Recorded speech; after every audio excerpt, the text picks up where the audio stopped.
What's up, gents, and welcome to another episode of the ProSnap Tactical Podcast, the show that gives you the tips and tools you need to make yourself stronger, faster, and harder to kill. In every fight, survival depends on simplicity executed with discipline. So, over the years, there's been a few hard earned mantras that have stood the test of time. Why is that? Well, because they work. They work under pressure, even when the best laid plan breaks down. So, in this episode, I'm going to tackle three of these big ones that I've come across over the years, and I want to go over them in detail.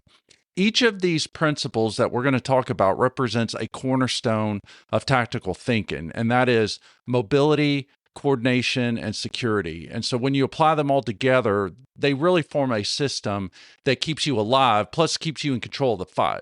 So in this transmission, we're going to unpack what three of these mantras mean, why they matter, and how you can apply them in your training, real world operations, or personal protection scenarios. So whether you're in law enforcement or military, or you're just a prepared citizen, these mantras will serve as a combat mindset or tenets that you can live by. And these mantras, by the way, aren't just catchy phrases.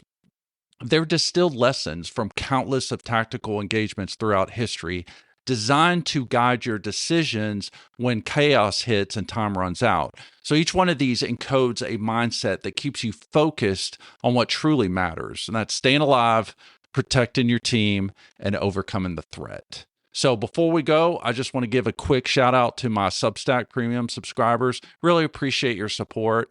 Helps us keep the lights on. And if you'd like to be a premium subscriber and get access to exclusive membership content only, just go over to our Substack's page and hit that upgrade and you'll be on your way. So without further ado, we're going to be talking about three tactical mantras that will keep you alive. It's all on this episode of ProSnap Tactical, and we're starting right now.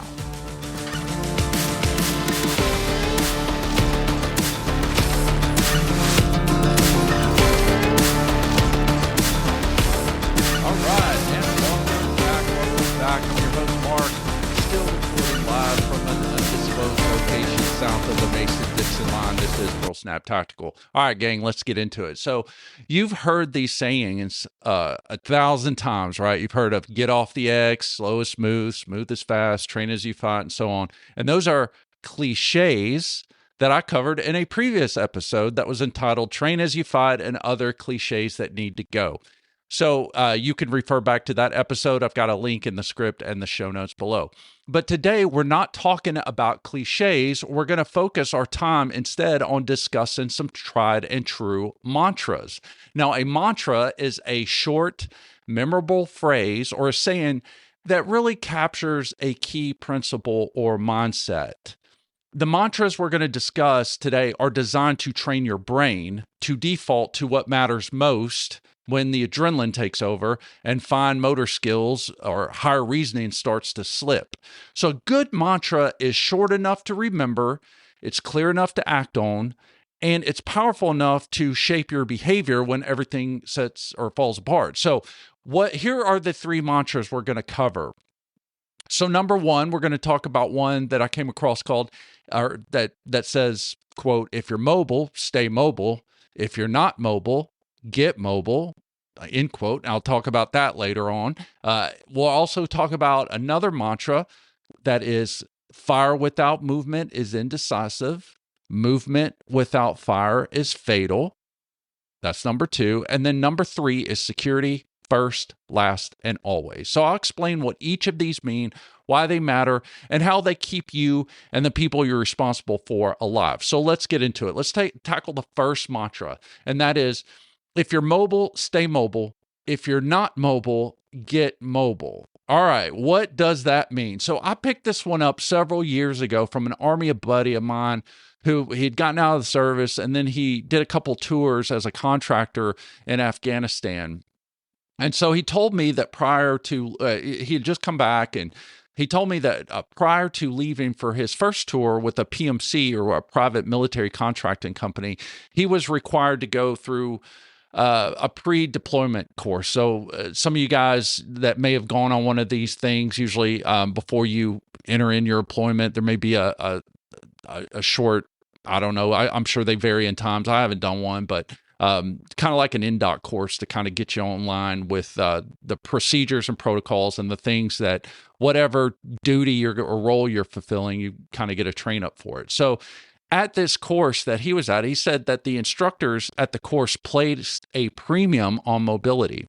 So mobility is not just the movement for the sake of movement. It's about preserving options. So the option, like the ability to change position, to reorient onto the threat, or to take advantage of terrain and timing. And so they taught that during an engagement, you must maintain the capability to move at a moment's notice, right? If you can't move because of terrain, because of injuries or tactical necessity, then you must deliberately change that state as soon as practical. So I can't reemphasize enough, it's not just moving to be moving, it is preserving the capability to move. Now, let's take that, in context and discuss why that matters. So a static target is a target with a map drawn onto it, right? It's an X marks the spot.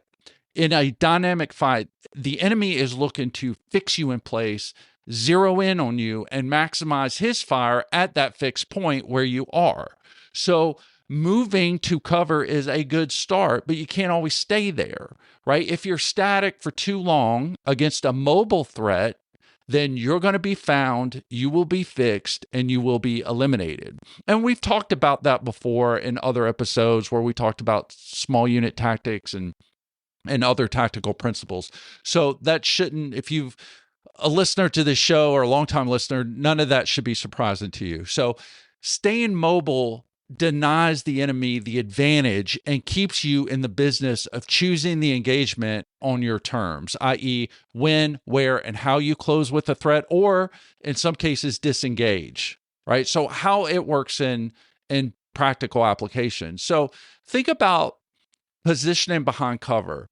So when you assume a position, whether it could be, whether it's like a kneeling position, or if you have to go to prone or behind some low fixture or low wall or something, right? You're doing it with a plan to return to your feet eventually, right? These positions, so that you don't get fixed. So these positions are for a purpose. Like if you assume something other than a standing position, right, out of necessity, then there is a purpose to you doing that. So that purpose might be stability, concealment, or lower signature, right? But it's not for in most instances, it's not for permanent occupation. So, for instance, if you have to go to the prone to shoot because you need the stability, right, to take long-range shots, or how about kneeling, right? So it's an intermediate kind of shot, and you're going to a kneeling due to cover and maybe getting a more stable base,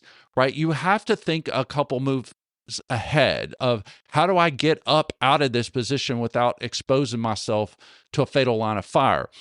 Or what's my next point of cover I can move to improve my position, or that's going to get me out of line of fire, et cetera, et cetera.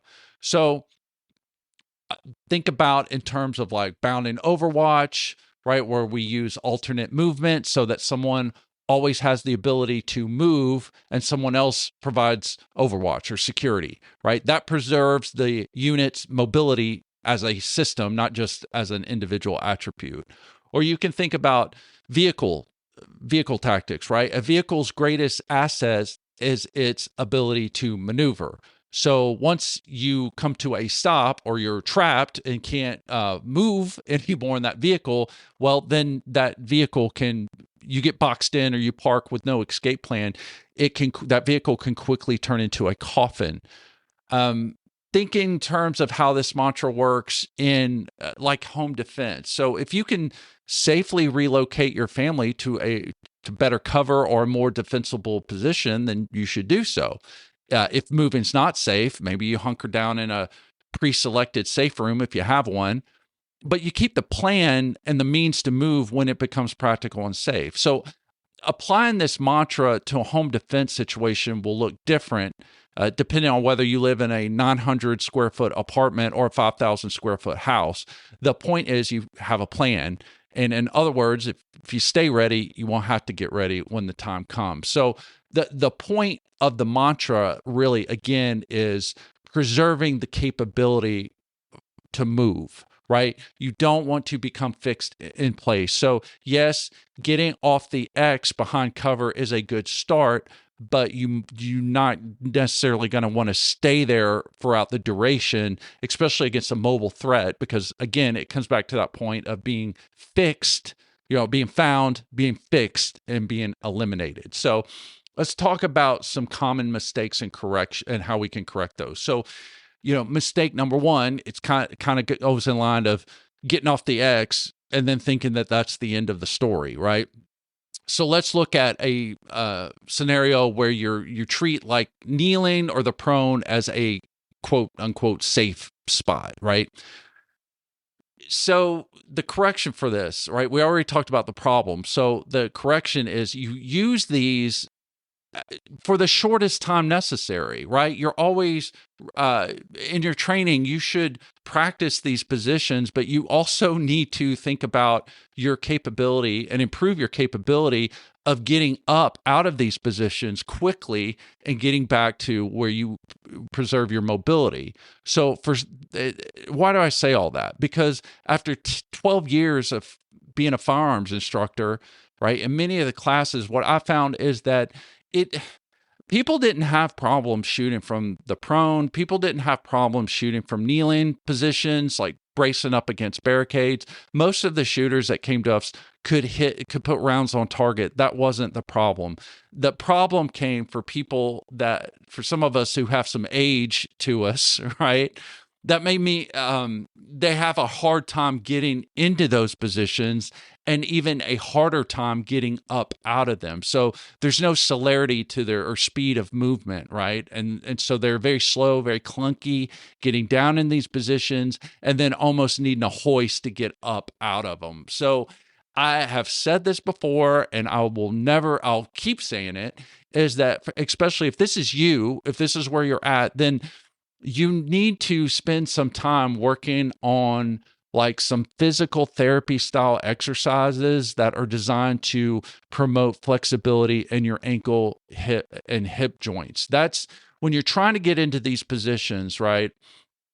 And you get older and you get stiff, and a lot of us work in offices or just kind of have a sedentary lifestyle, right? These things kind of freeze up on us, and you can buy back a lot of years off your life, and I can attest to this, just by taking care of your ankle and flexibility joint, or your ankle and hip joints, right? Making sure that they're flexible.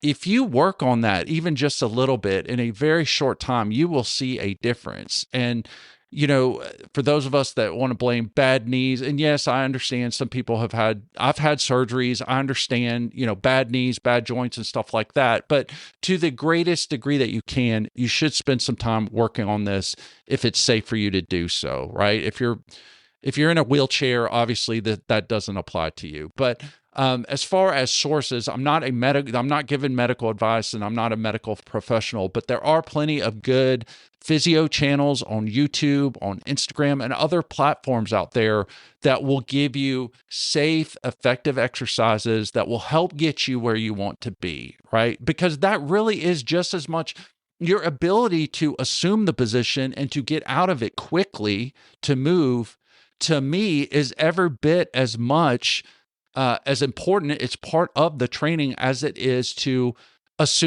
be in the position and make effective hits, right? If you can't get to it quickly enough, right, to where you get shot or injured, right, or dead, right, then it's all for naught. Doesn't matter how good of a shot you are from the kneeling position if you can't get into it quickly. All right, I'll move on. So another one, hey, how about another mistake is rigidly holding a position because it's quote unquote it's covered, right? So reevaluate that. Is holding this ground doing more harm than good?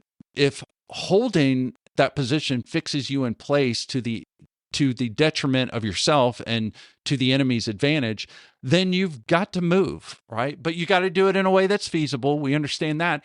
And that is what leads us to mantra number 2, which is Fire without movement is indecisive. Movement without fire is fatal. I pulled that one straight out of the infantry platoon and squad manual that replaced FM 7-8. I'll leave that in the show notes. I've linked to it before. I've talked about that manual before. It's got some good stuff in it, but that's a direct quote out of that manual. And so this is what it means. So this really comes from the principle of combined arms at the smallest scale, which is fire and maneuver, right? The point is, fire alone that does not let you close and neutralize the threat keeps the fight going, right? That's what they mean by indecisive. If you are spread up over a long enough distance where neither side is moving, right, then it just becomes kind of a game of chance, right? Who's the better shot? Who's the luckier shot? And things like that. And it keeps the engagement protracted. And so we want to end these engagements as soon as possible. And oftentimes to do that, it's going to mean that we're going to have to close the distance, right? Close by means of fire and maneuver, right? Which is the mission of the squad, right, element. So fire alone that does not allow you to close and neutralize the threat keeps the fire going. And why is that a problem? Well, it's a problem because it gives the enemy time to adapt. It gives the enemy time to escape. So if your mission is to eliminate that threat, right? And if they escape, then you botched it, right? Or it might give them time to get their reinforcements, to regain the initiative. And worst case scenario is to get into a position where they can mount a counteroffensive against you. So that is why we need to get closer to the threat. But that comes with a big caveat, and that is movement without fire is fatal. So movement without some type of suppression will expose you while you're getting up and moving to your next point of cover. It makes you vulnerable, and vulnerable in the open is oftentimes fatal. So that's what that means, right? So why is that so important? So in an engagement, the objective is, like I said, to end the fight as quickly as possible with the fewest casualties. So ending the fight typically means getting into effective engagement ranges where your fires are decisive, right? Where, or in the event that you're breaking contact, you can extract yourself to a position of safety out of the line of fire. Regardless of which situation you find yourself in, both require synchronization, right? Someone must put effective fires on the enemy while the other element is changing position. So how does that work in practical application? Again, so you have the suppressive fire element, right? The primary role of suppression is not really to terminate the threat, although that's great if it does, but that's not the goal in every instance. Really, it's there to break the enemy's ability to shoot accurately and fix their head down, fix them in place, really, so that the assault element or the bounding element can close the distance, right? And so that means your suppressive fires must be credible. And what I mean by that is they've got to be aimed, right? We're accountable for every shot. We're not just spraying blindly out there, but it is aimed, it's sustained, but it's coordinated with the moving element or maneuver element.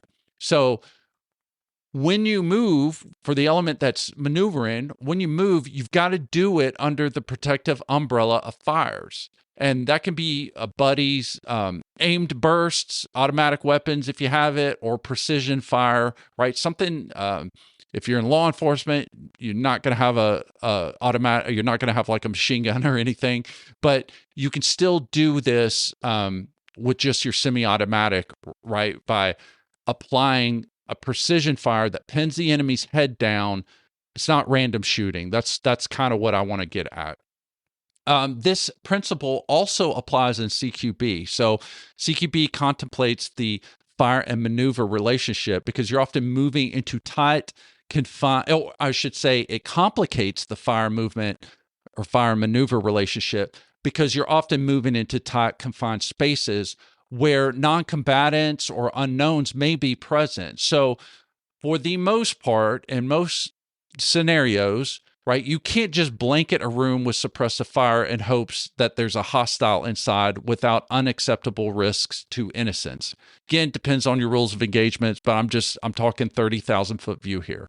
So instead, you have to use control measures that reduce enemy effectiveness while you minimize collateral risk. So it's targeted, confirmed fires only when a hostile is identified. So you can use distraction, disorientation, all right, like flashbangs, diversionary noises, etc. We've covered that stuff in our fundamentals of or elements of CQB episode a while back that Alex and I did. You can go and listen to that. But the point is you want to temporarily degrade an adversary's ability to act, slash those angles and coordinate your team movement so that one element covers likely threat sectors while another clears. So again, rules of engagement apply. Positive ID must always govern the use of lethal fires in close quarters. Yes, the application of the mantra is going to look a little different when it comes to CQB, but the principle is the same. It's absolutely the same, just looks a little different. Another related example of how this mantra comes into play that looks different than you might think at first blush, but you'll see that it very much applies as even in civilian home defense. And this one's tricky as well because like CQB scenarios, most homes present a tight, confined battle space. So however, like many a home invader has been successfully defeated by a homeowner retreating to a safe room, calling 911 and waiting for police to arrive. But that said, for those of you who live in more rural or remote locations where fast police times are not a given, that might not be a viable option for you. So if that's the case, you have to employ some tactical patience. So what I mean, you don't just sprint blindly into a potential threat zone, but you have to move in a planned and coordinated way. So if you have a partner with mutual cover and clear roles, right? If you're alone, you have to prioritize cover and concealment and angled movement towards an exit or a more defensible position. But the point is you keep your options open to disengage, right? Mantra number one, and use deliberate controlled movement and make positive ID of the threat before any lethal force is used, right? But it's the same thing, right? It is fire without movement is indecisive, right? You're never going to fix the problems if you don't move, right?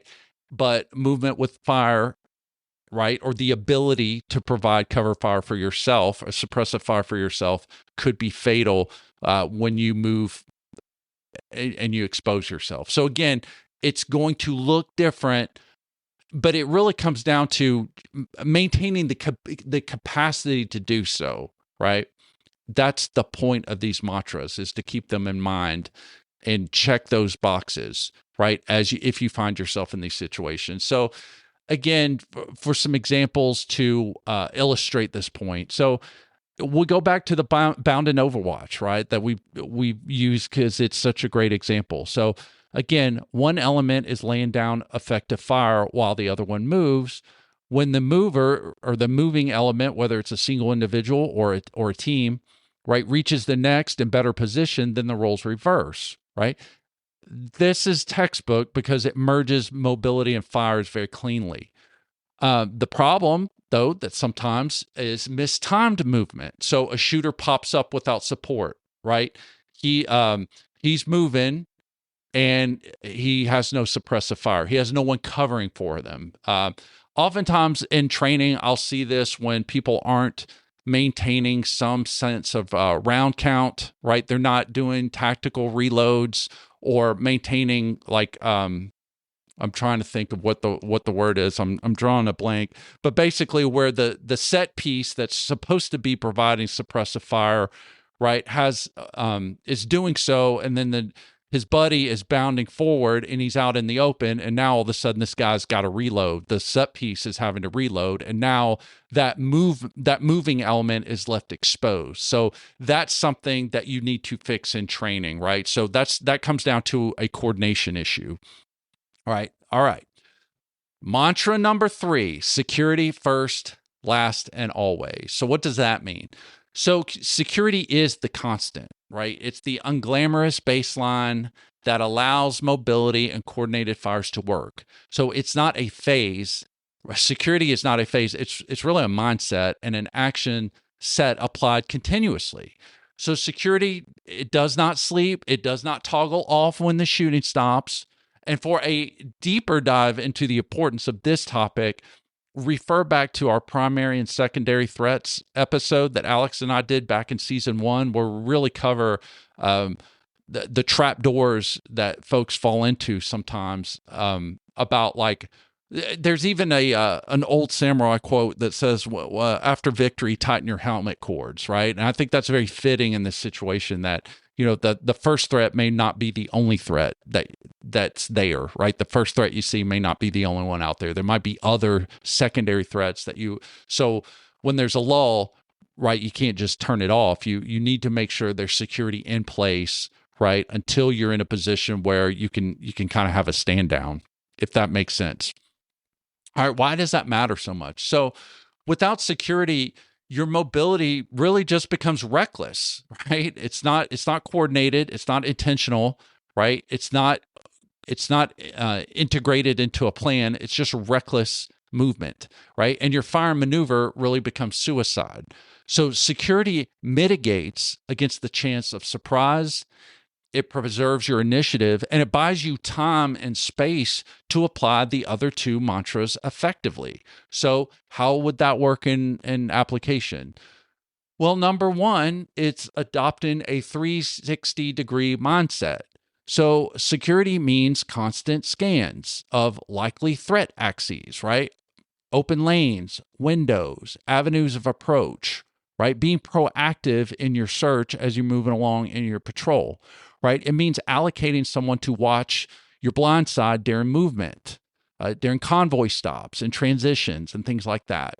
Layering your security, so using overlapping sectors. So could be, if you have an element where you have a leader, a rear guard, and individuals assigned to specific sectors, right? And I know for those who got infantry guys out there, you're probably familiar with range cards, right? When you stop and you move into maybe like a patrol base, where then the leaders start doing sector sketches, and they're setting sectors of fire for all the guys on their teams, right? To where there are overlapping sectors of fire so that every section is covered, things like that. That's a form of layered security. So things like that. In a home, it could be something as simple as someone is watching the entry point while the other person is moving to a better position, things like that. It's not, don't overcomplicate this stuff. It's very simple. Checks and rehearsals, that I think is part of your security planning. So routine checks of equipment, comms, routes. Maybe you don't think of that as security. I do. Because you want that stuff to work and you want to check it beforehand, right? That's making sure that your systems are working. Your comms, having alternate routes, fallback plans, those are a form of security measures. So rehearsing immediate action drills for contact, for collecting casualties and treating them, or vehicle disablement, those types of things are part of your security plan. After action vigilance. So security, and this kind of goes back to the primary and secondary threat stuff, but security is just as much required after the fight as before and during. So the first instinct can be to relax when the enemy stops shooting. You got to resist that instinct. So the security aftermath prevents the secondary attacks or undetected threats from materializing or being successful. So I'll just walk you through a quick little example. I'm not going to hit every nuanced detail, but I'm just 30,000 foot view of this. But let's think about in terms of a squad attack, right? So if you have a squad attack, so you have your squad, you're going to take this objective. At some point, you will split your force into at least two groups, where you have a support element and an assault element, right? So the support element is going to provide suppressive fires on the objective while the assault element maneuvers and gets into place. Once it's set, the assault element will signal back to the support element to what is called shift their fires, right? So right now they're raining it onto the objective, but the assault element is going to come in and start moving closer. So to prevent fratricide, right, at a pre-designated signal, the support element is going to shift their fires offline of the objective while the assault element begins their advance. When it's appropriate, then the support element will then lift and even cease fire to allow the assault element to safely sweep through the objective, right? Once once it's cleared, the assault element is going to then set in place and provide security as the support element picks up, and then they begin to move and sweep through the objective, and then will assume their portion of security. So again, you just have that set piece, moving piece, and everything we talk about, you always got set piece, moving piece. So from there, once they are in place, they're on the objective for a limited time. That's when you kick out your EPW teams, which is your enemy prisoner of war teams, right, to search, gain any intel, and to secure any enemy threats if they're still there, still alive. All right, we're going to secure them, search them, that kind of stuff. Then once that is secure, you kick out your aid and letter team, which is your medical component to treat the wounded, right? And then there's a whole lot of other tasks that are going on. But the big point is, because you're like, where does security fit in all this? Well, as those EPW teams and aid and litter teams are being kicked out, right, that's pulling people off your perimeter. That's pulling people off the line. And so those teams, while those teams are working, there's gaps in the security line. That slack is going to be picked up by other people in the unit. And that's what your team leaders are for, right? They're going around and shoring up those lines and making sure that security is tight, right? And then once the tasks are done on the objective, there's a reorganization and a consolidation phase. What's that mean? That means, well, I mean, if there's a check on, hey, how's your water doing? What's your ammo look like to the individual soldier? And then we reconsolidate, right? If someone's low on ammo, maybe someone coughs up a magazine, right? Or if someone is low on water, right, his buddy gives him some of his so that everybody can kind of be have a supply to make it back to the wherever they're going. If they're going back to a patrol base or going back to the FOB or wherever their next location is going to be, right? You're basically trying to resupply everybody, right? And then while that's going on, then once that's done, right, you're maintaining a secure base as much as you can, but then the unit's going to have to step off that objective. And usually that's going to go in a prearranged order of movement that was already briefed before the mission even started. So the point is, at each stage of the operation, security is maintained first, last, and always. All right, let's look at some more examples. So at home, right? Think about security in your home.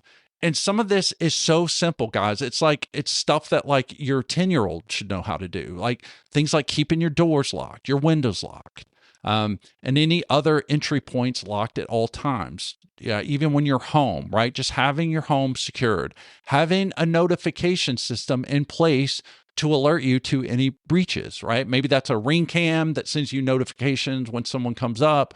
Or for in our case, we've got dogs in our house, right? One of my dogs is a little 8-pound hot mess, but she is super vigilant, man. She doesn't miss anything. She alerts me anytime someone is approaching our perimeter, even if it's the Amazon delivery driver. Before he is even out of that truck, she's already going crazy. And I'll tell you one thing, that dog is never wrong. Anytime she barks, and she doesn't just bark at anything, she barks at people. And so anytime she has ever barked, I've got up and checked, and there's always somebody there. There's always someone, again, even if it's just the delivery guy. So I reward that behavior and I reinforce it every time that happens, right? Because that's the kind of stuff. If I'm in the back of the house, I can't always hear things, but she does. And she's my early warning detector. She's my sentry, right? And so that's an example for security in the home, right? Very simple stuff, doesn't cost a lot of money or time or investment. All right, just some dog treats, a vet bill every once in a while, and a lot of hugs and loving to your little four-legged pup. All right.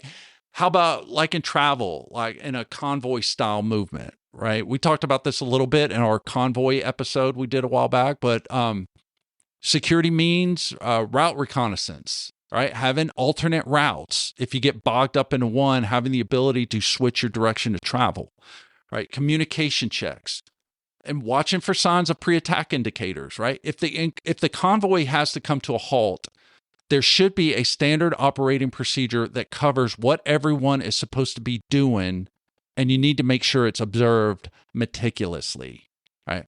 So one of the, again, so this comes back to common mistakes and fixes, right? Treating security as optional once the immediate threat is suppressed. So make post-contact security a written step, or at least a memorized step that everybody is clear on with your team, right? The mistake is just undisciplined, right? Poor checklist discipline, right? People not being topped off on their mags, people not checking their comms to make sure that they work, leaving keys in the ignition, even for vehicles. A lot of vehicles get stolen, right? We're not just talking about a military context. A lot, you'd be surprised, right? People leaving cars in the ignition, leaving their cars unlocked, stuff like that. It happens. So the fix is, again, using standard operating checks before movement or when entering a new phase of the mission. So for those of you in the military, you will be familiar with this concept before stepping off, and that is everyone conducts pre-combat checks. Leaders perform pre-combat check inspections. So every Joe makes sure his stuff is up to speed, and then the leaders go around and spot check individuals to make sure everyone's doing what they're supposed to do. So how do all these three things work together? How do they synergize? And so these mantras aren't independent rules. They're interlocked systems. They all work together. Security creates the conditions where fire can be applied reliably and movement can be safely executed. Fire enables the movement without you being unnecessarily exposed, and mobility prevents fixation by the threat and allows you to exploit the effects of fire and your security. So think of it as a triangle, right? You got to have all pieces there, right? You remove one leg and the triangle collapses. So you got to have all three working. So these mantras presuppose, so the tactical and ethical considerations. So these mantras that I just discussed, they presuppose a legal and moral context for the use of force.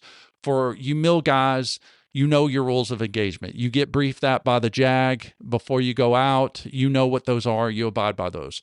For LEOs, that's your department's use of force policy that you know and that you implement. And for civilians, that means knowing and conforming your actions to the laws regarding the use of force and self-defense within the jurisdiction that you find yourself in. So it doesn't matter what role you are in life, right, where you fit, and you're going to fit one of those, either the military, law enforcement, or civilian. You're in one of those categories, right? And so we all have to abide by a certain use of force continuum, right? That's specific for our context, for our lives and roles. So that type of discipline will protect you in two ways. It keeps you alive tactically, and it keeps you out of legal and moral trouble. So, guys, let's wrap it up. Those are the three mantras. They're short, but they cover the essentials in keeping yourself and others alive in violent encounters. So repeat them, drill them, make them a reflex. They're not a whole toolbox, though, but they are the spine of tactical thought. Mobility, fire movement, security, right? If you can execute these three reliably, you'll force your enemy to make bad choices, and that's how you win, really, in the end. So again, if you're mobile, stay mobile. If you're not mobile, get mobile. Fire without movement is indecisive. Movement without fire is fatal. And security, first, last, and always. Learn them, study them, internalize them. These are the mantras that have saved the lives of countless of warriors throughout time. Master them, and they can save yours as well. All right, gang, that's all I got for this week. I hope you enjoyed that. If you got any questions, hit me up, leave a comment below, share it with a buddy who's got your 6, and keep the conversation going. So until next time, I'm Mark, signing off and telling you to stay sharp and keep it Pearl Snap.